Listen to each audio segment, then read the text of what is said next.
है, सिर्फ हिसाब किताब की बात कही। जो भ्रष्टाचार उत्तर प्रदेश में पनप रहा है उसकी बात कही गई है। बिल्कुल, अब हिसाब किताब होगा, अब इस शाम तक क्लियर हो जाएगा। हम आपके पास आना चाहेंगे। जिस तरह से लगा, जिस तरह से उत्तर प्रदेश की जनता ने नकारा है, आपने कहा कि आप मुद्दे लेकर आएंगे, विकास के मुद्दे लेकर के आएंगे।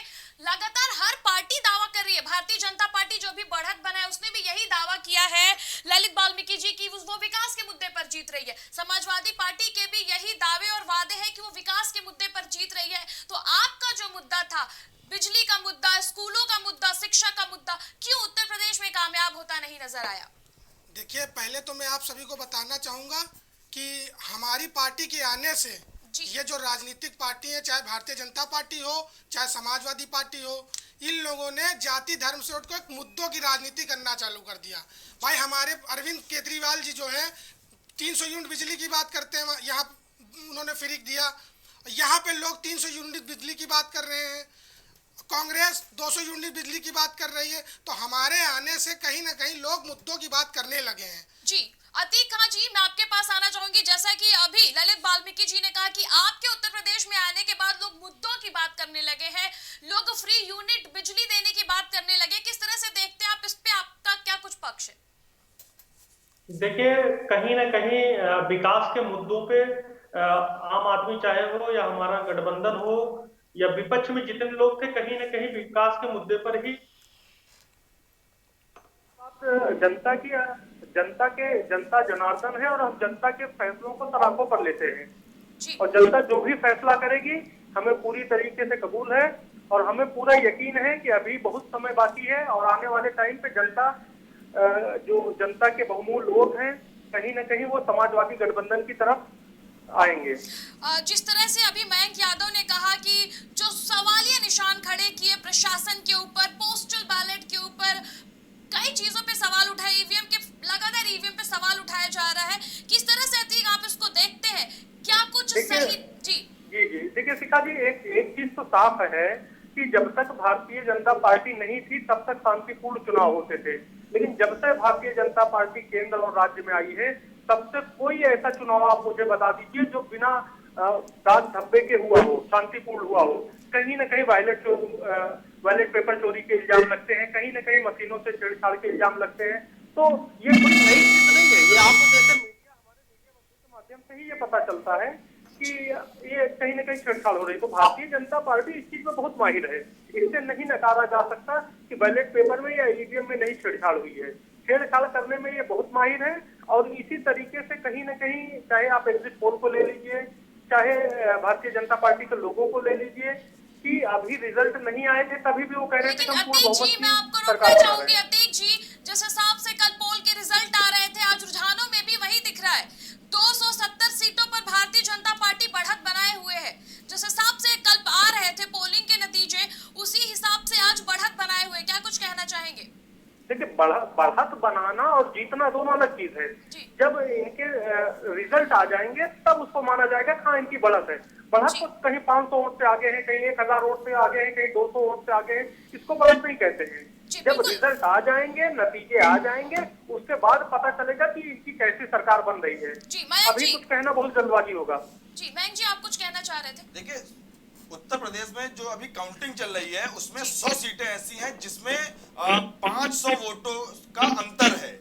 तो अभी किसी भी चीज के लिए कहना जल्दबाजी होगी। और मैं एक बात अभी और कहना चाहूंगा, जो आप बात हो रही है यहाँ पर ईवीएम पर सवाल उठाने की, तो हिंदुस्तान के इतिहास में ईवीएम पर सर्वप्रथम सवाल उठाने वाले भारतीय जनता पार्टी के वरिष्ठ नेता लाल कृष्ण आडवाणी जी थे, जिन्होंने 2009 में ईवीएम पर सवाल उठाया था। तो ये जो आज के समय जो ईवीएम पर सवाल उठ रहे हैं, ये कोई नई बात नहीं है, ठीक है। और सर्वप्रथम जब उन्होंने उठाए वो करें तो अच्छा है, हम लोग करें तो खराब है। देखिए, और यहाँ पर जो बात हो रही है ईवीएम के आड़ में बैलेट पेपर्स के साथ छेड़खानी की जा रही है और ये सभी को पता है कि सरकारी कर्मचारियों ने अधिक से अधिक संख्या में समाजवादी पार्टी के पक्ष में खुलेआम मतदान किया है। तो भारतीय जनता पार्टी को डर यही है कि ये लोग जब इसकी काउंटिंग होगी तो अधिकारी इनके पक्ष में मतदान न देकर हमारे दबाव में, हमारे डर में भारतीय जनता पार्टी के पक्ष में ज्यादा से ज्यादा वोट बढ़ाने का काम करें। भारतीय जनता पार्टी एक बहुत ही ज्यादा षड्यंत्र के रूप में काम कर रही है। यहाँ पर इनका जो षड्यंत्र है वो धीरे धीरे कम हो जाएगा। और लगातार आप देख रहे हैं जो सीटों का अंतर है भारतीय जनता पार्टी और समाजवादी पार्टी के बीच में, वो धीरे धीरे कम होता नजर आ रहा है। और अभी जब समय बीतता जाएगा समाजवादी पार्टी आगे बढ़ती जाएगी। लेकिन मयंक जी, समाजवादी पार्टी अभी थोड़े सीटों से कम है। समाजवादी पार्टी का एक मुद्दा युवाओं को लेकर रहा है, जो एक युवा भारी मात्रा में आपकी अखिलेश यादव के जनसभाओं में शामिल होता नजर आया है। और लगातार अखिलेश यादव एक युवा चेहरा और युवाओं में प्रसिद्ध रहते। अगर समाजवादी पार्टी सरकार नहीं बना पाती है तो उन युवाओं को अब किस तरफ जाता हुआ देखते नजर आते? क्या युवा सिर्फ वहां पर जनसभाओं में मौजूद थी, वो भारतीय जनता पार्टी की तरफ गई है? देखिए, उत्तर प्रदेश में जो नौजवान है वो सबसे ज्यादा परेशान था बेरोजगारी से, और जो शिक्षा का स्तर है वो लगातार भारतीय जनता पार्टी की सरकार आने पर वो लगातार गिर रहा था। बेरोजगारी लगातार बढ़ रही है, ठीक। और रही बात नौजवानों की, तो उत्तर प्रदेश में अखिलेश यादव जी नौजवानों के नेता रहे। उन्होंने हमेशा नौजवानों की आवाज को सदन से लेकर संसद तक उनकी आवाज को उठाने का काम किया है। और युवाओं के सबसे ज्यादा समाजवादी पार्टी के साथ आने का मुख्य कारण यह है कि समाजवादी पार्टी उनसे कभी ये नहीं कहती है कि आप लाठी लेकर चलिए, डंडे लेकर चलिए। समाजवादी पार्टी कहती है हम आएंगे, शिक्षा का जो स्तर होगा उसमें हम मेडिकल कॉलेज की सीटें डबल करेंगे, और हम बेरोजगार जो नौजवान घूम रहे हैं हम उनके लिए रोजगार की व्यवस्था करेंगे। आईटी सेक्टर में अखिलेश यादव जी ने साफ शब्दों में कहा कि हमने अपने एक्सपर्ट से बातचीत कर ली है और पूरी संभावनाएं हैं कि 22 लाख आईटी सेक्टर में हम लोग रोजगार दे पाएंगे। 11 लाख जो सरकारी पद खाली पड़े हुए हैं उन पर हम लोग भर्ती करने का काम करेंगे। और जो ये प्रदर्शन कर रहे थे 69,000 शिक्षक भर्ती के अभ्यर्थी, आपके यहाँ भी हम लोग कई बार डिबेट में बैठे और उसी समय ये बात हुई। अखिलेश यादव जी ने साफ शब्दों में कहा कि जो आरक्षण को लेकर भारतीय जनता पार्टी ने जो अराजकता फैला रखी है उसको खत्म कर इन नौजवानों को नियुक्ति देने का काम करेंगे। मयंक जी, मैं आपको रोकना चाहूंगी। इस वक्त की बड़ी खबर सामने आ रही है, आपको बता दें कि लगातार मतगणना जारी और इस बीच की बड़ी खबर उत्तराखंड से सामने आ रही है। उत्तराखंड में कांग्रेस को बड़ा झटका लगा है। हरीश रावत चुनाव हार चुके हैं। यह पहला क्लियर रिजल्ट उत्तराखंड से सामने आया है। लालकुआ सीट से चुनाव हरीश रावत हार चुके हैं। कांग्रेस को बड़ा झटका उत्तराखंड में लगा है। उत्तराखंड में कांग्रेस को बड़ा झटका लगा। हरीश रावत चुनाव हार चुके हैं।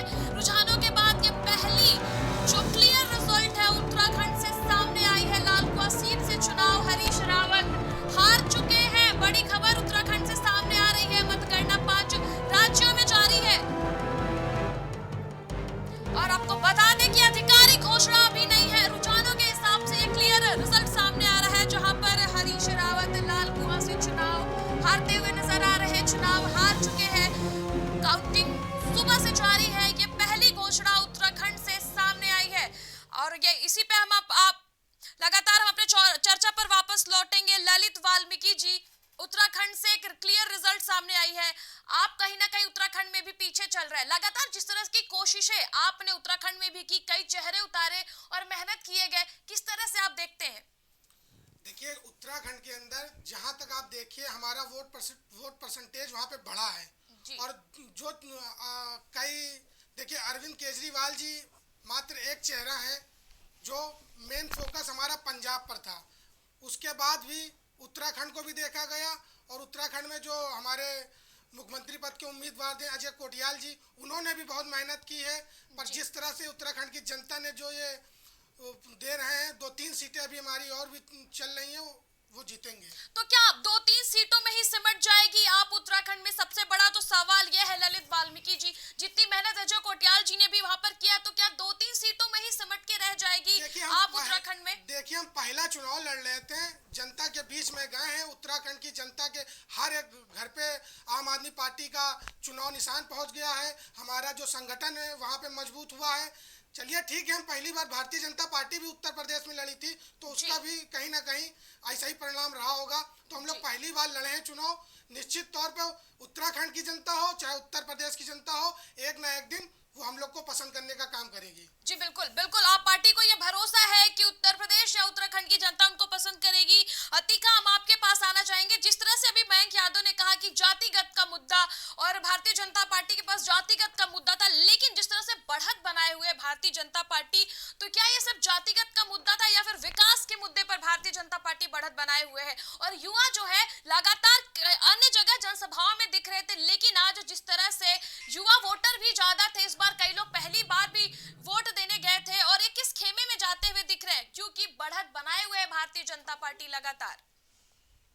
देखिए, भारतीय जनता पार्टी के पास मुद्दे तो सिर्फ एक ही थे, हिंदू मुसलमान शमशान कब्रिस्तान, इन्हीं तरीके के मुद्दे थे। और मुझे लगता है कि इन मुद्दों पर जनता इनको नकार रही थी, लेकिन कहीं ना कहीं चाहे किसी की मिलीभगत कह लीजिए, और चाहे आप मैं इल्जाम तो नहीं लगाता हूँ, कहीं ना कहीं मीडिया का भी बहुत बड़ा रोल रहा है। और कहीं ना कहीं बहुत बड़े बड़े प्रोपेगेंडे रहे हैं भारतीय जनता पार्टी लेकिन को आगे बढ़ाने में। और अतीक खां जी, मीडिया सिर्फ वही दिखाती है जो जनता उनसे कहती है। मीडिया वही दिखाती है, हम वही दिखाते हैं जो हमारे ग्राउंड रिपोर्टर से हमारे संवाददाता हम तक पहुंचाते हैं। हम टिकट में फेरबदल तो नहीं करते ना। आप लोगों ने पहले इलेक्शन कमीशन पे इल्जाम लगा दिया, अब आप मीडिया पे इल्जाम लगा देंगे कि मीडिया बताती। मीडिया सिर्फ नतीजे बताती है अतीक खां जी, सिर्फ नतीजे बताती है। मैडम, मैंने कुछ मीडिया की बात की है, मैंने कुछ मीडिया की बात की है, सारी मीडिया की बात नहीं की है। मैंने कुछ मीडिया की बात की है। कहीं ना कहीं मीडिया का भी भरपूर साथ भारतीय जनता पार्टी के साथ रहा है, कहीं ना कहीं प्रशासन का भी साथ ठीक ठाक रहा है। आज यही वजह है कि जगह जगह पर बैलेट पेपर बढ़ रहे हैं। नहीं तो आप बताइए कि ईवीएम मशीन को रखाने की क्या जरूरत थी, वहां पर चौकसी करने की क्या जरूरत थी। दिन भर लोग बैठे रहते थे और भारतीय जनता पार्टी वहां जाती नहीं थी, क्योंकि इनको तो पता था कि हमारी क्या सेटिंग है, तो ये अपनी सेटिंग लगा रहे थे। लेकिन और जनता जो है अपना वोट बचाने के लिए कहीं ना कहीं स्ट्रांग रूम के बाहर जाकर के बैठी रहती थी रात भर। जी मयंक जी, हम आपके पास आना चाहेंगे। जिस तरह से अगर जौनपुर के मल्हनी विधानसभा की बात की जाए तो वहां से अभी लकी यादव सपा से प्रत्याशी है। वहीं अगर बात धनंजय सिंह की किया जाए तो धनंजय सिंह बढ़त बनाते हुए नजर आ रहे हैं। किस तरह से इस गैप को देखते हैं? लकी यादव कहाँ चूक गए? देखिए, अभी किसी भी चीज के लिए कुछ भी कहना जरूरी है। देखिए, जब काउंटिंग चल रही होती है तो सभी के अपने अपने गढ़ होते हैं जी। ये शायद वहां के ही काउंटिंग, वहां की मशीनें खुली हो जहां की धनंजय का गढ़ रहा हो, और अभी काउंटिंग चल रही है, अभी कई राउंड की मतगणना बाकी है, तो वहां पर हारने का कोई सवाल नहीं है। वहां पर लकी यादव ही जीतेंगे, ये एकदम सच्चाई है। और जो अभी बात हो रही थी, हमारे साथी मीडिया पर जो आरोप लगा रहे थे, वो चंद ऐसे डिजाइनर पत्रकार हैं जो नोएडा फिल्म इंडस्ट्री से आते हैं। उन्होंने, ये बहुत बड़ी चीज है कि जब समाजवादी पार्टी बात करती थी नौजवानों को रोजगार देने की, जब समाजवादी पार्टी बात करती थी कि हम फ्री बिजली देंगे और सिंचाई के लिए एकदम फ्री बिजली देंगे, जब समाजवादी पार्टी बात करती थी कि हम जो नौजवान इंटर पास होंगे हम उनको लैपटॉप देंगे, इससे पहले भी हमने 18,000 लैपटॉप 2012 से 2017 की सरकार में किए, हम लोग विकास की उन्नति की बात करते थे। उसी समय भारतीय जनता पार्टी अगर जाति धर्म को लेकर 80-20 की राजनीति या इसी तरह के जो भारतीय जनता पार्टी के लोग मुद्दे उठाते थे, जो डिजाइनर पत्रकार हैं, जो नोएडा फिल्म इंडस्ट्री है, वो उन मुद्दों को दिखाती थी टीवी पर, ना कि विकास के मुद्दों पर। ना अगर वो कभी कंपैरिजन भी करना है तो उन्होंने कभी कंपैरिजन भी नहीं किया कि विकास के मुद्दे प्रभावी होने चाहिए या जो भारतीय जनता पार्टी जाति धर्म के मुद्दे लाती है उन पर चर्चा होनी चाहिए। चर्चा सिर्फ और सिर्फ उन्हीं मुद्दों पर होती थी जो समाज को बांटने का काम करते हैं, जाति धर्म वर्ण में बांटने का काम करते हैं। समाजवादी पार्टी किसी जाति धर्म वर्ण की पार्टी नहीं है। हम लोग अभी सीटों के आंकड़ों में कुछ पीछे हैं तो हम आरोप लगाते हैं जाति धर्म वर्ण का। धर्म की बात करी, जो स्वर्ण सम्मेलन था वो तो समाजवादी पार्टी ने भी खूब किए हैं। सबसे पहले जब बसपा ने शुरुआत की तो समाजवादी पार्टी ने भी स्वर्ण सम्मेलन खूब किए हैं। हाँ, मैं वही बात कर रहा हूँ। सवर्ण भी हमारे साथ था, पिछड़े भी हमारे साथ थे, दलित भी हमारे साथ हैं, मुस्लिम भी हमारे साथ हैं, सिख भी हमारे साथ हैं, ईसाई भी हमारे साथ हैं, बौद्ध धर्म के लोग भी हमारे साथ हैं, जैन धर्म के लोग भी हमारे साथ हैं। हमारी राजनीति, समाजवादी पार्टी की राजनीति 80-20 या जाति धर्म को लेकर नहीं चलती है। भारतीय जनता पार्टी के नेता जिस तरह की बयानबाजी मीडिया के सामने आकर करते हैं, उनको एक प्रोपेगेंडा के तहत दिखाया जाता है कि हाँ सिर्फ और सिर्फ यही मुद्दा है। बात वहां पे आती है। सभी पार्टियां करती हैं। हम आपके पास आना चाहेंगे ललित वाल्मीकि जी, किस तरह से देखते हैं बात स्वर्ण समाज की हो रही है तो स्वर्ण समाजों को साधने के लिए संजय जी ने भी खूब प्रयास किया, चाहे वो खुशी दुबे का मुद्दा हो, चाहे वो किसी भी स्वर्ण समाज पंडित का मुद्दा हो। संजय सिंह लगातार हमलावर रहे हैं। बात किया जाए मुख्यमंत्री योगी आदित्यनाथ पर, तो किस तरह से देखते हैं आप इसको? देखिए, स्वर्ण समाज की बात हो, चाहे दलित समाज की बात हो, चाहे जिसकी भी बात हो, आम आदमी पार्टी ने इस 2 साल में उत्तर प्रदेश के अंदर, चाहे वो हाथरस की बेटी का मामला हो, चाहे नौजवानों पर चली लाठियों का मामला हो, चाहे उत्तर प्रदेश में जैसे ब्राह्मणों मामला हो, पत्रकार बंधुओं का मामला हो, सबकी आवाज उठाने का काम आम आदमी पार्टी ने किया है। हमारे नेता सांसद संजय सिंह जी के ऊपर योगी सरकार ने 21 मुकदमे भी लादे हैं, पर वो डरने वाले नहीं हैं। वो बराबर उनका सामना भी कर रहे हैं। और निश्चित तौर पर जिस तरह से देखा जाए कि ब्राह्मणों की बात कर रहे हैं आप, ब्राह्मण और एससी सब हमारे साथ हैं। जी अतीक खां जी, मैं एक बार कांग्रेस पे आना चाहूंगी। जिस तरह से प्रियंका गांधी, अभी जातिवाद की बात हो रही थी, तमाम जातिगत समीकरण की बात हो रही थी। हालांकि उत्तर प्रदेश की राजनीति हमेशा से जातिगत पे आधारित रही है। पूर्वांचल बेल्ट की बात की जाए और जातिगत की बात ना की जाए तो पॉसिबल ही नहीं है। लेकिन एक बार मैं कांग्रेस पे वापस आना चाहूंगी। जिस तरह से प्रमुखता से प्रियंका गांधी वाड्रा उत्तर प्रदेश में आई, महिलाओं को केंद्र बनाया, 40% टिकट उन्होंने महिलाओं को भी दिया। इसके बाद भी सिर्फ 3 सीटें अभी तक रुझानों में उन पे गई है। किस तरह से आप इसको देखते हैं? कहां फेल रह गई प्रियंका गांधी वाड्रा? देखिए, प्रियंका गांधी वाड्रा जी ने कहीं ना कहीं महिलाओं के हक की आवाज उठाई और वास्तव में ये सराहनीय कदम था। लेकिन अब कहीं ना कहीं चूंकि इनका प्रचार तंत्र कहीं ना कहीं पीछे रह गया और पूरी तरीके से ये अपनी बात को समझा नहीं पाए जा करके। तो कहीं ना कहीं जहां तक मैं देख रहा हूँ कि 2024 के चश्मे से प्रियंका गांधी जी ने इस चुनाव को देखा था, तो 2024 की तैयारी के हिसाब से देख रही थी। रही बात भारतीय जनता पार्टी की, तो इनके नेताओं के बोल कितने बड़े बोल थे आप देख लीजिए। इन्होंने, कोई कह रहे हैं कि गर्मी निकाल लेंगे, कोई कह रहे हैं उल्टा लटका देंगे। तो इस तरह की भाषा चुनाव में नहीं चलती है। जहां तक समाजवादी पार्टी गठबंधन का सवाल है, तो हम कहीं ना कहीं बेरोजगारी के मुद्दे पर, महंगाई के मुद्दे पर, भुखमरी के मुद्दे पर जनता के बीच में गए हैं और जनता को अपनी बात समझाने का प्रयास किया और जनता हमारे साथ थी। और आज भी जनता खुद आश्चर्यचकित है कि वोट जो हमने दिया था, वोट गए कहाँ। कहीं ना कहीं जनता इस चीज को लेकर के बहुत दुखी है। लेकिन अब कहीं ना कहीं जो रुझान कहें या नतीजे कहें, कहीं ना कहीं विपरीत आ रहे हैं, तो बड़े चिंता की बात है। जी मैं आपके पास आना चाहूंगी मयंक यादव जी। गोरखपुर अगर सीट की बात की जाए तो गोरखपुर एक बहुत ही हॉट सीट है। जब मुख्यमंत्री भी चुनाव लड़ने गए थे तो उनपे भी तमाम तंज अखिलेश यादव ने कसे थे, और जब अखिलेश यादव करहल गए थे तो उनपे भी तमाम तंज कसे गए थे। ऐसे में सबसे बड़ा सवाल यह उठ के आता है, जो इत्र की नगरी कन्नौज है वो गढ़ कहा जाता है। माननीय डिंपल यादव जी भी वहां से सांसद रह चुकी है, अखिलेश यादव भी। तो आखिर क्यों उन्होंने इस बार करहल को चुना? क्यों वो मैनपुरी गए? देखिए, बात चुनाव लड़ने की, अखिलेश यादव जी कहीं से भी चुनाव लड़ते, वो कहीं से भी चुनाव जीत लेते, इसमें कोई संदेह की बात नहीं है। मैं एक बात आपके चैनल के माध्यम से कहना चाहूंगा। जहां जहां पर भारतीय जनता पार्टी अधिक से अधिक मतों से जीत रही है, वहां की मतगणना बहुत तेजी से हो रही है।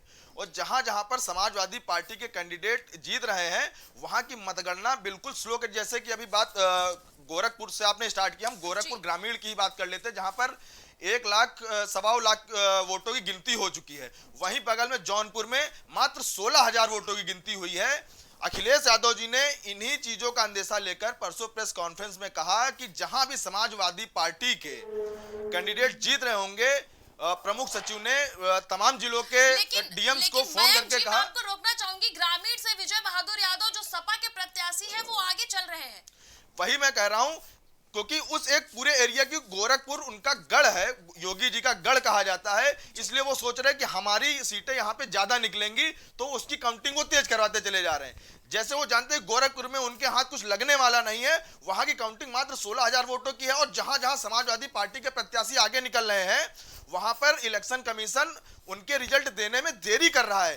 बात, सवाल जो अखिलेश यादव ने अपनी प्रेस कॉन्फ्रेंस में उठाए थे, वही सवाल, वही हरकतें यहां पर चुनाव आयोग कर रहा है। मैं चुनाव आयोग से निवेदन करूंगा, आप ऐसी इंडिपेंडेंट बॉडी है, उसका ख्याल रखें। लोकतांत्रिक देश है, लोकतंत्र में लोगों का विश्वास बना रहे।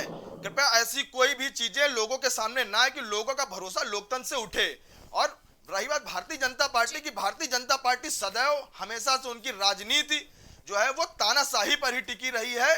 तो इन लोगों की तानाशाही, जनता तो नहीं इनको वोट दे रही है, लेकिन यह है कि जो इन्होंने एक अपना षड्यंत्र रचा, वो षड्यंत्र इनका पूरी तरह से काम अभी नहीं कर रहा है। हम लोग इनके षड्यंत्र को कामयाब नहीं होने देंगे। लेकिन मयंक जी, वोट तो जनता ही देती है ना, वोट तो उत्तर प्रदेश की जनता ने ही दिया है। आप रुझान देख सकते, टीवी स्क्रीन पे सामने आपको रुझाने दिख रही है, वोट जनता देती है मयंक जी। मैं फिर कह रहा हूं कि 100 सीटें ऐसी हैं दोबारा अभी जो नई न्यूज आई है उसमें जानकारी प्राप्त हुई है कि 100 सीटें ऐसी हैं जहां पर 500 वोटों का ही मात्र अंतर है मतगणना में दोनों प्रत्याशियों के बीच में, और उन्हीं सीटों पर मतगणना धीमे की जा रही है। हम लोग अगर आपके चैनल पर आज बैठे हुए हैं तो हमारी बात जनता तक जाए, जनता भी ये जाने, मतगणना स्थलों तक पहुंचे। जो लोग समाजवादी पार्टी को वोट दिया है, जिन्होंने भारतीय जनता पार्टी के विपक्ष में एंटी इनकम्बेंसी के विरोध में वोट दिया है, वो लोग मतगणना स्थलों पर जाएं और वहां पर सवाल करें। जो शासन प्रशासन है, इलेक्शन कमीशन के लोग हैं, उनसे सवाल करें कि भाई मतगणना इतने धीमे क्यों की जा रही है। और ये जो अंदेशा लगाया जा रहा था, अखिलेश यादव जी ने जो अंदेशा जताया परसों प्रेस कॉन्फ्रेंस में, कहा वही चीजें निकल कर क्यों आ रही हैं। ये मतगणना जो बाधित करने का काम, इसे बाधित ही कहा जाएगा, क्योंकि जो स्लो की जा रही है वो बाधित करना ही है। जी बिल्कुल बिल्कुल मयंक जी, मैं ललित वाल्मीकि जी आपके पास आना चाहूंगी। अभी मयंक जी ने कहा कि कुछ ही सीटों से समाजवादी पार्टी पीछे चल रही है। ऐसे में समाजवादी पार्टी पीछे चल रही है, 400-500 सीटें से पीछे चल रही है, मतगणना धीरे है। ऐसे में आपका क्या कुछ पक्ष है? और सबसे बड़ा सवाल अगर बात किया जाए समय की, तो अगर देखिए समय अब 1:30 बजने के आसपास आ गया है, क्या आप समाजवादी पार्टी को समर्थन दे सकती है? क्योंकि अब ये वो समय आ गया है जब इस चीज की चर्चा की जाए। क्या आप समाजवादी को समर्थन दे सकती है? देखिए, समर्थन देना ना देना ये हमारा केंद्रीय नेतृत्व जी, हमारे प्रदेश प्रभारी संजय सिंह तय करेंगे। जी, अगर देती है तो आपके जो कार्यकर्ता है और आप यहाँ पे एक प्रेजेंटेटर के रूप में बैठे हुए कितने पक्ष में रहेंगे और क्या कुछ विकास की उम्मीदें करे जनता? कहीं ना कहीं जिस तरह से भारतीय जनता पार्टी ने नौजवानों पे, दलितों पे और तमाम जो इनकी सरकार चल के आई है, इन्होंने बहुत अत्याचार किया है। उस अत्याचार को ख़त्म करने के लिए अगर हमें समाजवादी पार्टी के साथ अगर हमारे नेतृत्व जाना चाहेगा तो हमारे हिसाब से तो सही है कि हम जा सकते हैं। जी बिल्कुल, ये बहुत एक अहम मुद्दा है क्योंकि अब 1:30 बज चुके हैं, रुझान और क्लियर होता जाएगा और कहीं ना कहीं सभी पार्टियां अपने जोर आजमाइश करेंगी सत्ता पर काबिज होने के लिए। अतिका, मैं आपके पास वापस आना चाहूंगी। दलित और शोषितों की बात हो रही थी, लोगों को लगा था कि स्वामी प्रसाद मौर्य के जाने के बाद शायद दलित वोट कम हो, लेकिन संजय निषाद लगातार जिस तरह से भारतीय जनता पार्टी के साथ बने रहे, लगातार उन्होंने चेहरे को प्रेजेंट किया। ऐसे में दलितों का कितना बड़ा साथ अब भारतीय जनता पार्टी के साथ देख रहे हैं, क्योंकि बढ़त बनाए हुए है भारतीय जनता पार्टी लगातार। देखिए सीता जी, कहीं न कहीं दलित, पिछड़े और अल्पसंख्यक का हक अगर किसी सरकार ने सबसे ज्यादा मारा है तो भारतीय जनता पार्टी की सरकार ने। अभी आप देख लीजिए, 69,000 शिक्षक भर्ती में 27.5% मारा है, 68,500 वाले में 22.5% अति पिछड़ों का हक मारा है। तो कहीं न कहीं भारतीय जनता पार्टी ने बहुत हक मारा है। लेकिन हम इस चीज को कहीं न कहीं, जनता भी इस चीज को लेकर के आश्चर्यचकित है कि हमने वोट तो समाजवादी गठबंधन को दिया। और आपको एक सबसे बड़ी चीज बता दूं कि आज ईवीएम जिस विश्व में जिस देश ने बनाया, आज उनके यहाँ भी चुनाव प्रचार, कहीं ना कहीं चुनाव नहीं हो रहे ईवीएम से, लेकिन यहाँ पर ईवीएम से चुनाव करवा करके कहीं ना कहीं एक बड़ी साजिश का हिस्सा इस चुनाव को बनाया जा रहा है। और एक बहुत, मतलब आप कह लें कि बहुत बुरा मैसेज जा रहा है समाज में कि भारत के अंदर या उत्तर प्रदेश के अंदर चुनाव कराए जाते हैं। लेकिन मैं आपको यहाँ पे रोकना चाहूंगी अतिका जी, लेकिन जब जीतती है अन्य पार्टियां तब तो ईवीएम पे सवाल नहीं उठाते हैं अन्य पार्टियां। लेकिन आपने एक बड़ा, ठीक है, बिल्कुल आपका ये सवाल जायज है, आपका हक है, आप सभी आवाज उठाएं, हम लोकतांत्रिक देश में जी रहे हैं। अब तब सवाल नहीं उठाते हैं जब अन्य पार्टियां जीती। हालांकि हम एक बार फिर से वापस आएंगे, आपने शिक्षक अभ्यर्थियों की बात करी थी, शिक्षक अभ्यर्थी का एक बड़ा कुनबा समाजवादी पार्टी में जाता हुआ दिखा था। हालांकि जो शिक्षक अभ्यर्थी हैं उन्होंने कई जगहों पे धरना प्रदर्शन किया। अगर बात बेसिक शिक्षा मंत्री की जाए तो बेसिक शिक्षा मंत्री लगातार बढ़त बनाए हुए हैं। अगर शिक्षक अभ्यर्थी की बात हो ही रही तो बढ़त बनाए हुए। हालांकि उनके ऑपोजिट में जो माता प्रसाद पांडे खड़े, वो उन्हीं के राजनीतिक गुरु हैं और विधानसभा के पूर्व अध्यक्ष भी हैं। तो किस तरह से आप इसको देखते हैं? क्यों नाराजगी अभ्यर्थियों की वहां नहीं दिखी? देखिए, कहीं न कहीं पिछड़ा, अल्पसंख्यक, अभ्यर्थी, महिला, सब समाजवादी गठबंधन के साथ चुनाव से पहले भी थे और आज भी सब गठबंधन के साथ खड़े हैं। लेकिन कहीं न कहीं जब तक नतीजा पूरी तरीके से नहीं आ जाता है तब तक कुछ कहा नहीं जा सकता कि गेंद किसके पल्ले में जाएगी। जी बिल्कुल, मैं इस बात से सहमत हूँ और मैं फिर से आपके पास वापस आना चाहूंगी। लगातार जिस तरह से उत्तराखंड में भी कम सीटें मिल रही, आपको यहाँ पे भी कम सीटें, क्या कुछ कमी रह गई? ललित वाल्मीकि जी, क्या कुछ कमी रह गई आपकी? नहीं, कमी कोई नहीं रह गई है। संगठन ने बहुत मेहनत किया है, सभी लोगों ने बहुत मेहनत की। अब ये है कि हम लोग एक मॉडल लेकर आए थे, दिल्ली का मॉडल लेकर आए थे। अब जनता नहीं समझ पा रही, उसकी भूल है कि वो नहीं समझ पा रही है। क्या कुछ उम्मीदें हैं कि जनता कब समझ पाएगी? उत्तर प्रदेश की जनता आपको लगता है जागरूक हो पाएगी, या फिर भारतीय जनता पार्टी हमेशा अपना परचम लहराती रहेगी? नहीं, कहीं ना कहीं देखिए, कभी ना कभी तो हम लोग जो है उत्तर प्रदेश के हर एक विधानसभाओं में, हर एक घर के सामने आम आदमी पार्टी पहुंच गई है, उनका चुनाव निशान पहुंच गया है। हमारी पार्टी के बारे में हम लोग बता रहे हैं, खासकर जो पढ़ा लिखा तबका है हमारी पार्टी को, उसने कहीं ना कहीं सपोर्ट किया है। और हम लोग निश्चित तौर पे हम लोग और मेहनत करेंगे। जहाँ जहाँ पे हमारी कमी रह गई है उसको हम लोग उसको खंगाल कर, उसको देख कर, और लोगों फिर जो है उत्तर प्रदेश में हर एक कोनों में अपनी बात को पहुंचाने का काम करेंगे। दिल्ली मॉडल को एक ना एक दिन उत्तर प्रदेश की जनता जरूर पसंद करेगी। जी बिल्कुल, हम अपने लगातार गेस्टों के पास वापस आएंगे। तब तक हमारी सहयोगी शिखा न्यूज रूम से हमारे साथ जुड़ चुकी है, हम उनके पास पहुंचेंगे और न्यूज रूम से जायजा लेंगे क्या कुछ मतदान का अपडेट चल रहा है। शिखा, न्यूज रूम में क्या कुछ माहौल है, क्या कुछ अपडेट सामने आ रहा है?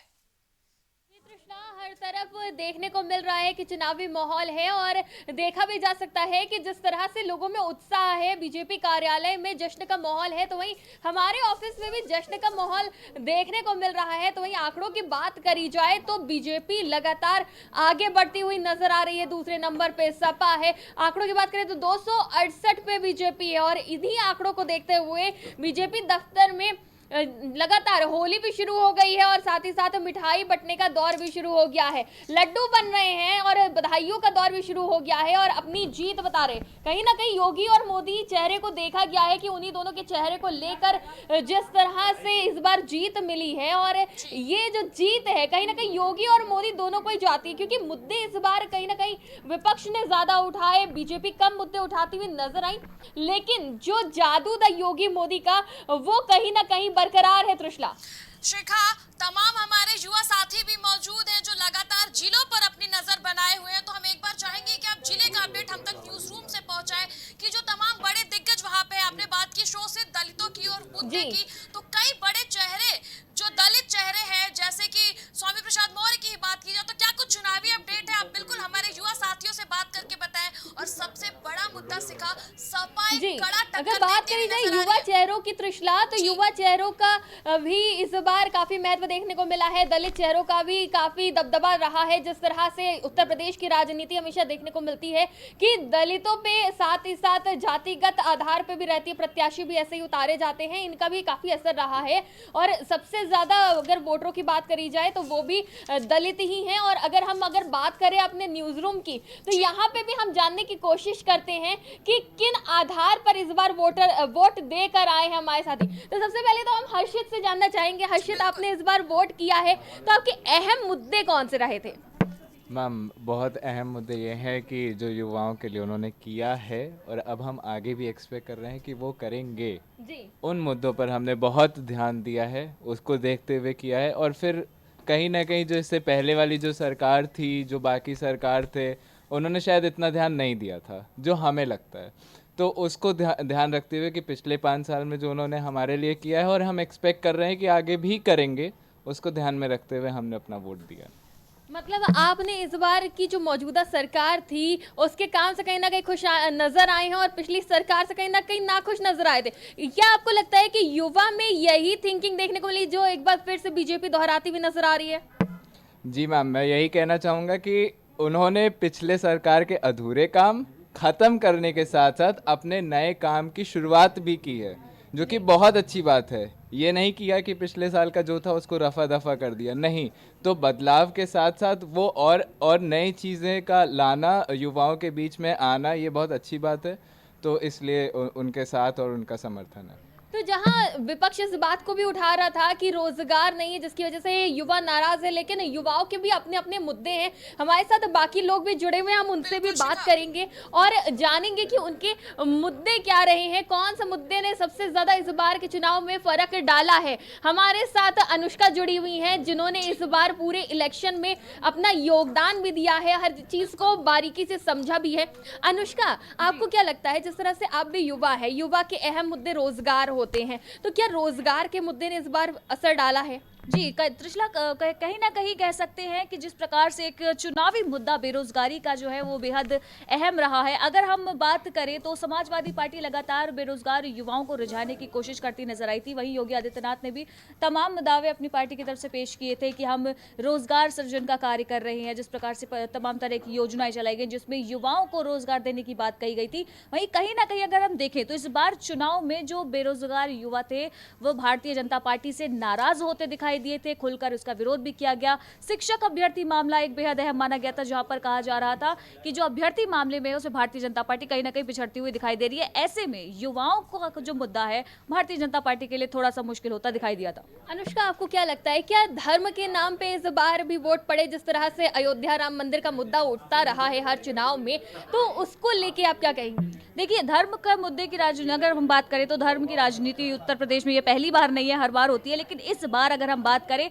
तो धर्म की राजनीति से हटकर कई ऐसे मुद्दे थे जो जनता से जुड़े मुद्दे थे, उन पर चुनाव लड़ा गया है। इस बार की जो जनता है वो भी मुखर होकर सामने आई थी और जहां पर सरकार के कामों की तारीफ होनी चाहिए वहां सरकार के कामों की तारीफ की गई और जहां पर कमियां थी उन कमियों को भी खुलकर बोला गया है। सोशल मीडिया का जमाना, सोशल मीडिया पर तरह तरह के कमेंट देखने को मिले जहां पर जनता ने भारतीय जनता पार्टी के कार्यों की जहां पर तारीफ करी है, वहीं पे जिन क्षेत्रों में भारतीय जनता पार्टी विफल होती नजर आ रही थी वहां पर भी उन्होंने अपना रोष जो है वो जताया था। बिल्कुल अनुष्का, जहां तक देखने को मिलता है कि जाति धर्म के आधार पर राजनीति हमेशा उठती रही है और अब विपक्ष भी इस चीज को घेर रहा है कि धर्म के नाम पे वोट पड़े हैं। हमारे साथ सुबह पैनलिस्ट भी बैठे थे, उन्होंने भी यही कहा है कि जुमलों को लेकर खुश है जनता, जुमलों पे भरोसा कर लिया है। तो मुद्दे तो कई सारे रहे हैं। अब हम बाकी साथियों से भी बात करते हैं, जानने की कोशिश करते हैं आखिर किन चीजों को पसंद किया इस बार युवा ने। हमारे साथ आरती हैं। आरती, आपको क्या लगता है कि बीजेपी ने युवाओं को किन चीजों को लेकर साधा है? क्या उनका ये जो अयोध्या वाला मुद्दा है वो सफल रहा, या रोजगार देने की जो बात कही है वो घर कर गई है लोगों के दिलों में? देखा जाए तो अयोध्या मुद्दा ज़्यादातर लोगों के जहन में रहा है। उसके अलावा जो यूक्रेन से बच्चे वापस आए हैं उनको लेकर भी मोदी सरकार ने बड़ा फैसला लिया है। उन्होंने कहा कि अब हम यहीं पर ही लोगों को अच्छी फैसिलिटी देंगे ताकि वो बाहर ना जाए। हमारा जो भी युवाओं का एक्सपीरियंस है वो यहीं काम आए। काम के बारे में क्या कहती हैं? जैसे 5 साल का जो काम किया है तो उसको लेकर क्या कहेंगी? उसका कितना असर पड़ा है? युवाओं के लिए कितना काम किया गया है? वही युवाओं के लिए बेरोजगारी एक मुद्दा बना था जिसको लेकर लोग सपा की तरफ गए, लेकिन लोग भारतीय जनता पार्टी पर कहीं ना कहीं विश्वास अभी भी है। इसीलिए एक बार फिर से प्रचंड बहुमत के साथ भारतीय जनता पार्टी आती हुई नजर आ रही है। पिछले 2 साल पहले तक के कहीं भी देखा नहीं जा रहा था कि समाजवादी पार्टी कहीं पर भी लड़ाई पर है, लेकिन जो ये कोरोना काल आया और उसके बाद फिर एक बार फिर से जहां भारतीय जनता पार्टी ने यानी कि पीएम मोदी के वाराणसी जो कि 2 से 2.5 यानी कि घंटे तक जो रोड शो हुआ था, जो उसमें भव्य तरीके से लोग शामिल हुए थे, वो भी कहीं ना कहीं एक मुद्दा माना गया था कि पीएम मोदी ने जो भव्य तरीके से रोड शो किया था जिसमें जनसैलाब उमड़ा था और उसके बाद जो देखने को परिणाम मिला है 8 सीटों पर भारतीय जनता पार्टी बढ़त बढ़ाती हुई नजर आ रही है। यानी सीधे तौर पे असर पड़ा है कहीं ना कहीं योगी मोदी चेहरे का। और सिर्फ योगी मोदी नहीं, जिस तरह से जेपी नड्डा, अमित शाह, राजनाथ सिंह सभी ने बढ़ चढ़ कर रोड शो किया, जन सैलाब उमड़ा उनकी जनसभाओं में, तो उसका भी असर देखने को मिला है। त्रिशला, काम भी किया गया है, काम से भी खुश नजर आ रहे हैं, युवा भी नजर आ रहे हैं, हर वर्ग के लोग नजर आ रहे हैं। उसी का नतीजा है जो ये आंकड़े आज हम देख रहे हैं। बिल्कुल शिखा, हमारी सहयोगी शिखा न्यूज रूम से हमारे साथ जुड़ी हुई थी। हम फिर से अपने जो मेहमान हैं उनके पास वापस आना चाहेंगे। मयंक, एक मजबूत विपक्षी पार्टी के रूप में सपा वापस आई, युवा का इतना बड़ा जन सैलाब जो सपा की तरफ जाता हुआ दिखा, और कहीं ना कहीं सीटें जो भी हो, सत्ताधारी पार्टी जो भी हो, लेकिन विपक्ष एक अहम मायने रखता है। एक मजबूत विपक्ष के रूप में समाजवादी पार्टी सामने खड़ी है, एक कड़ी टक्कर देते हुए नजर आ रही है भारतीय जनता पार्टी को। किस तरह से आप देख रहे हैं? देखिए, समाजवादी पार्टी आज जहां पर भी है 2017 के मुकाबले ये देन है हमारे साथियों की, समाजवादी पार्टी के एक एक कार्यकर्ता की, एक एक नेता की। जो सीनियर नेताओं ने हम कार्यकर्ताओं को निर्देश दिए, जो भी मार्गदर्शन दिया, हम लोग उन पर चलते गए और महज 47 सीटों के साथ हम लोग एक मजबूत विपक्ष बन के उभरे और पूरे 5 साल सत्ता की नाक में दम कर दिया और सत्ता परेशान नहीं कि इन समाजवादियों से कैसे निपटा जाए। जब सरकार गई मार्च में और उसके तुरंत बाद जून में समाजवादी पार्टी के नौजवान लखनऊ विश्वविद्यालय पर योगी आदित्यनाथ की शिक्षा विरोधी नीतियों को ध्यान में रखते हुए उनका विरोध करते हुए उनको काला झंडा दिखाया और वो जेल गए। उनके कुछ ही दिन बाद मैं खुद स्वयं अपने 10-12 साथियों के साथ प्रदर्शन कर रहा था, फिर हम लोग भी जेल गए। तो लगातार हम लोग सड़कों पर विरोध करते रहे, विरोध प्रदर्शन करते रहे, सरकार की नीतियों का विरोध करते रहे और लगातार हम लोगों का जेल आना जाना लगा रहा। हम लोगों के क्रांतिकारी हौसले टूटे नहीं पूरे 5 साल। ये उसी के देन है कि जो हम लोग, सबसे बड़ी चीज यहां पर एक और निकल के आती है कि जनता जो हमको पसंद कर रही है उसका सबसे बड़ा कारण अखिलेश यादव जी ने जब से समाजवादी पार्टी की सत्ता अपने हाथ में ली है, अखिलेश यादव जी शुरुआत से ही जाति धर्म की राजनीति को नकार कर वो विकास की ही बात करते। चाहे आप 2017 के उनके मुद्दों को लेइए, 2017 में जो हमने चुनाव लड़ा वो भी हमारा सिर्फ विकास पे ही काम था। हम लोग अपने विकास पर ही वोट मांग रहे थे, ना कि किसी जाति के प्रत्याशी पर। तो अखिलेश यादव जी ने एक जो नई हवा नई सपा है, ये नारा हमारा 2017 का भी आप कह सकते हैं, लेकिन ये नारा निकल कर आया 2022 के चुनाव में। तो अभी जो 1/3 जो मतगणना हुई है उसका 1/3 हिस्से की मतगणना हुई है और अभी मतगणना का कई फेजेस बाकी हैं। तो और हम लोग लगातार धीरे धीरे पढ़ रहे हैं, लेकिन पढ़ रहे हैं। तो इसमें कोई रुझाने सामने आ रही है। मयंक, अतीक, मैं आपके पास आना चाहूंगी। जिस तरह से लगातार एक मजबूत विपक्ष के रूप में, मैं बिल्कुल मानती हूं कि समाजवादी पार्टी एक मजबूत विपक्ष है और युवाओं की अगर बात किया जाए तो युवा प्रदेश का नहीं देश की रीढ़ की हड्डी कही जाती है और युवा जिस तरह से बढ़ चढ़कर अभी भी समाजवादी पार्टी का समर्थन कर रहा है, किस तरह से देखते हैं आप और एक कितनी बड़ी कामयाबी के रूप में आप देखते हैं कि एक मजबूत विपक्ष के रूप में समाजवादी पार्टी खड़ा है? अतीक जी। जी बिल्कुल।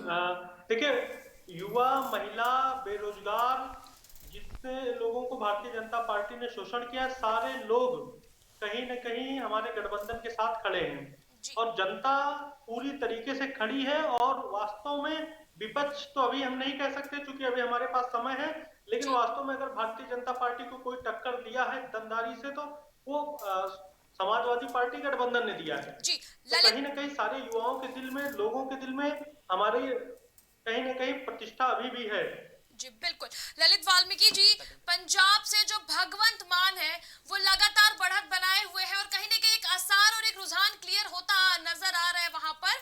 तो किस तरह से आप देख रहे हैं पंजाब में जिस तरह जीत की और आप बढ़ रहा और भगवंत मान के चेहरे को कितना बड़ा श्रेय देंगे आप? देखिए, भगवंत मान जी को भी श्रेय देंगे और माननीय राष्ट्रीय अध्यक्ष अरविंद केजरीवाल जी को भी बहुत बड़ा श्रेय जाता है। और पंजाब की जनता को बहुत बहुत पहले तो आभार, धन्यवाद कि उन्होंने एक अच्छे मॉडल को समझा, बिजली पानी स्वास्थ्य के मॉडल को समझा और वहाँ पे जो रेता माफिया के लोग थे, शराब का मुद्दा था, उसको नकार कर एक अच्छी पार्टी को मौका दिया है, अरविंद जी को मौका दिया है, दिल्ली के मॉडल को मौका दिया है।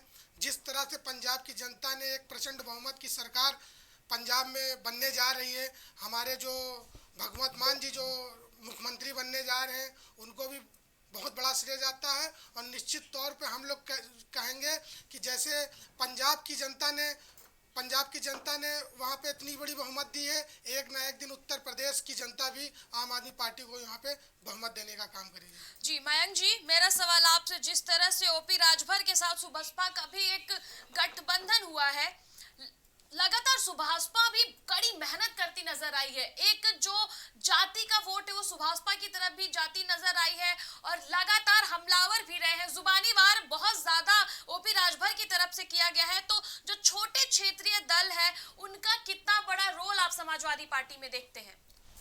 देखिए, बात करें अगर राजभर जी की, संजय चौहान जी की, तो राजमाता पटेल जी की, तो सभी दलों ने एकत्र होकर, और बात करें अगर जो हमारा प्रमुख साथी दल रहा अभी है जयंत चौधरी जी की आरएलडी, तो सभी लोगों ने मिलकर जो सीटों का बंटवारा बहुत ही शालीनता से किया, बहुत ही समझदारी से किया। तो वो हमारा गठबंधन एक बहुत अच्छा गठबंधन है बिल्कुल। और सभी लोगों ने एक दूसरे की बातों को तवज्जो दी। तो हमारे गठबंधन में कहीं कोई चीज अगर कोई सवाल उठाता है तो ये बिल्कुल गलत बात होगी। और हमें पूरा फायदा मिला अपने गठबंधन दलों का। सिराथू सीट से अभी पल्लवी पटेल लीड कर रही है। केशव प्रसाद मौर्य डिप्टी सीएम जो है, एक बड़ा अगर देखा जाए तो सपा के लिए एक बड़ी ये उपलब्धि है। जिस तरह से सिराथू से जो डिप्टी सीएम है केशव प्रसाद मौर्य, उनको पीछे छोड़ रही है पल्लवी पटेल, कितना बड़ा आप रोल इसमें देखते हैं अपना दल के का? देखिए अभी तो ये सिर्फ आपके पास जो न्यूज आई है जी, रुझान है जो सामने आ रही है, हाँ, रुझानों के हिसाब से सामने आया है। जो उप मुख्यमंत्री जी स्टूल मंत्री हार रहे हैं, नंद गोपाल नंदी जी भी पीछे चल रहे हैं, जानकारी करिए आप। सुरेश राणा गन्ना मंत्री भी पीछे चल रहे हैं, सिद्धार्थ नाथ सिंह जी भी पीछे चल रहे हैं, ठीक। और जो प्रतापगढ़ के एक मंत्री इनके रहे, जो जिनके ऊपर मैं बताना चाहूंगा आपके चैनल के माध्यम से कि पिछड़ों पर एक ऐसा घिनौना हमला हुआ जो लोकतंत्र को शर्मसार करता है, वो मंत्री जी भी हार रहे हैं, ठीक है। तो एक मंत्रियों की लंबी फेहरिस्त अभी आपके सामने आएगी जो यूपी कैबिनेट में रहे और वो हार गए। लोगों को यकीन नहीं होगा। जो कहा जाता है चौंकाने वाले परिणाम आएंगे, तो परिणाम तो चौंकाने वाले होंगे। देखिए लगातार आपके चैनल पे भी समाजवादी का पार्टी का फिगर धीरे ही सही लेकिन बढ़ता जा रहा है, क्योंकि अभी 1/3 ही मतगणना हुई। समाजवादी पार्टी भी लगातार बढ़त बनी और ये बढ़त बता दे रहा हूं, जो राजनीतिक विश्लेषक कहते थे ये परिणाम चौंकाने वाले होंगे, तो ये चौंकाने वाले परिणाम होंगे, इसमें कोई गुरेज नहीं है। और मंत्रियों की एक ऐसी फेहरिस्त, जो अभी बात हो रही थी, आपने कहा कि शिक्षा मंत्री बढ़त बनाए हुए, उनके बारे में आप जानकारी करवाइए। मेरी जानकारी में जो आया है कि वो भी पीछे चल रहे हैं। तो एक लंबी फेहरिस्त, और जो अभी सुबह से एक प्रोपेगेंडा बनाया जा रहा था कि शिवपाल जी पीछे चल रहे हैं, राजभर जी पीछे चल रहे हैं, जानकारी करिए राजभर जी कितने वोटों से आगे चल रहे हैं। जसवंत नगर तो अपनी सीट है, वो यादव बाहुल्य क्षेत्र, वो हमेशा से समाजवादी का कब्जा रहा है। नहीं, एक सुबह के कई न्यूज चैनल्स में हमने देखा, जब मैं घर से निकल रहा था तो एक ऐसा चल रहा था कि जैसे लग रहा है कि समाजवादी पार्टी की सिर्फ एक ही सीट है। शिवपाल जी सीनियर लीडर है, शिवपाल जी की सीट हारना तो कोई बिल्कुल बचकानी बात हो जाएगी। तो वहां इन सब चीजों के लिए मतलब एक नैरेटिव जो चलता है, अभी जैसे मैंने कहा कि डिजाइनर पत्रकार और नोएडा फिल्म इंडस्ट्री, तो इन चीजों पे नहीं जाना है। मैं समाजवादी पार्टी के साथियों से निवेदन करता हूं कि आप इन चीजों में मत फंसे, मतगणना स्थलों पर डटे रहें। जो एक हमारे नेता ने बयान दिया, उस पर बड़ा प्रोपेगेंडा फैलाया जा रहा है कि हमारे नेता ने कह दिया कि लाठी लेकर जाएं। तो लाठी लेकर जाने का उनका कोई मेन मोटिव नहीं। लाठी ले जाने का मुख्य कारण, लाठी गांव गरीब किसान नौजवान मजदूर की लाठी होती है, और लाठी लेकर जाने का सबसे बड़ा रीजन ये था कि जो मतगणना स्थलों पर जो पहरा दिया जा रहा था समाजवादी साथियों के द्वारा, जब वो लोग रात में अपने गांव से मतगणना स्थलों तक जाते थे, रात में सभी को यह जानकारी है, न्यूज चैनल पर अक्सर खबरें आती हैं कि मोदी जी के और योगी जी के ललके साड़ों से कितने लोगों की मौत हो गई।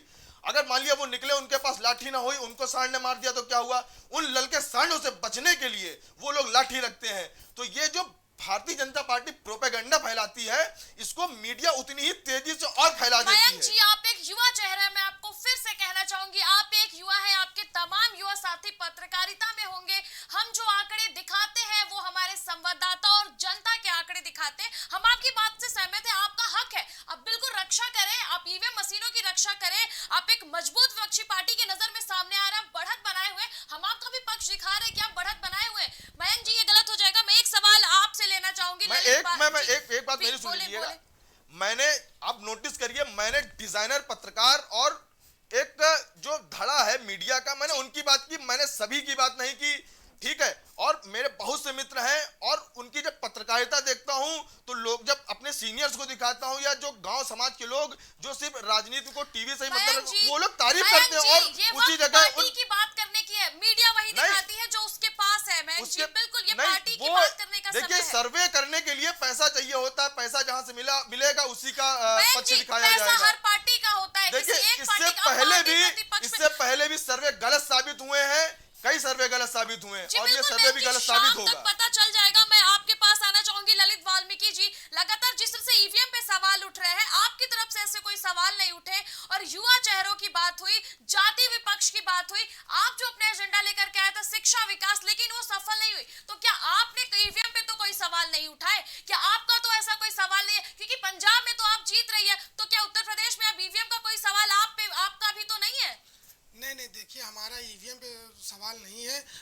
जो शासन प्रशासन की नाकामियां हैं, जो देखने को इस चुनाव में 2-3 दिन से दिख रही हैं कि कहीं मशीनें मिल रही हैं, कहीं किसी को टेंट नहीं लगाने दिया जा रहा है, कहीं एसडीएम के वहाँ पे गेट के अंदर घुसने का काम किया जा रहा है, लखनऊ में भी कहीं उसमें हथौड़ी मिल रही, कहीं पेचकस मिल रहा है। तो कहीं ना कहीं शासन प्रशासन की थोड़ी सी नाकामियों के लिए जो है उसको थोड़ा सा सुधारने का काम करे। चुनाव आयोग से भी अपील है कि निष्पक्ष तरीके से ये मतगणना कराई जाए।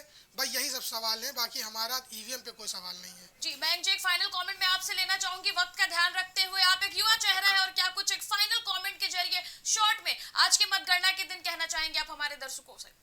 मैं दर्शकों से निवेदन करना चाहूंगा कि मतगणना हो रही है, अगर आपने मतदान भारतीय जनता पार्टी के विरोध में किया है तो अपना वोट बचाने के लिए चंद घंटों का ही समय है। किसानों ने 1 साल लोकतंत्र को बचाने में लगाया, आपको चंद घंटे लगाने हैं। कृपया मतदान स्थलों पर जाएं और कोई भी अनहोनी, कोई भी घटना घटित शासन प्रशासन द्वारा की जाती है तो उसका विरोध करें। कृपया लोकतंत्र बचाएं। मैं सिर्फ प्रदेश की जनता से यही निवेदन करना चाहूंगा। और आप जो भी आपने फैसला सुनाया है वो हमने 2017 भी सर आंखों पर रखा था और इस बार भी सर आंखों पर रखेंगे। जी बिल्कुल, आप लोगों का बहुत बहुत धन्यवाद हमारे साथ जुड़ने के लिए। सपा से मयंक यादव हमारे साथ जुड़े थे, आपसे ललित वाल्मीकि जी हमसे जुड़े थे, वहीं अतीका राजनीतिक विश्लेषक हमारे साथ जुड़े थे। जिस तरह से लगातार एक विपक्ष के भी सवालिया निशान है और भारतीय जनता पार्टी बढ़त बनाए हुए है, लेकिन अगर बात आपकी की जाए तो आप पंजाब में लीड कर रही है, लेकिन उत्तर प्रदेश में कुछ खासा कमाल आप नहीं दिखा पाई। तो ऐसे में अब देखना यह होगा कि रिजल्ट क्या कुछ होता है, किसको फतेह हासिल होती है। रुकेंगे एक छोटे से ब्रेक के लिए, जल्द हाजिर होंगे।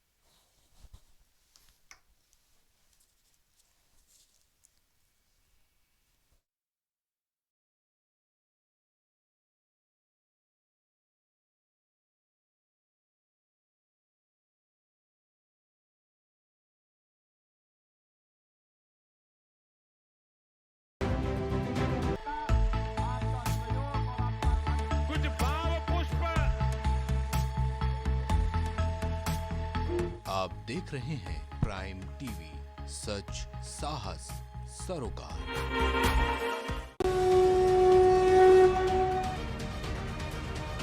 मैं आदित्यनाथ योगी ईश्वर की शपथ लेता हूं कि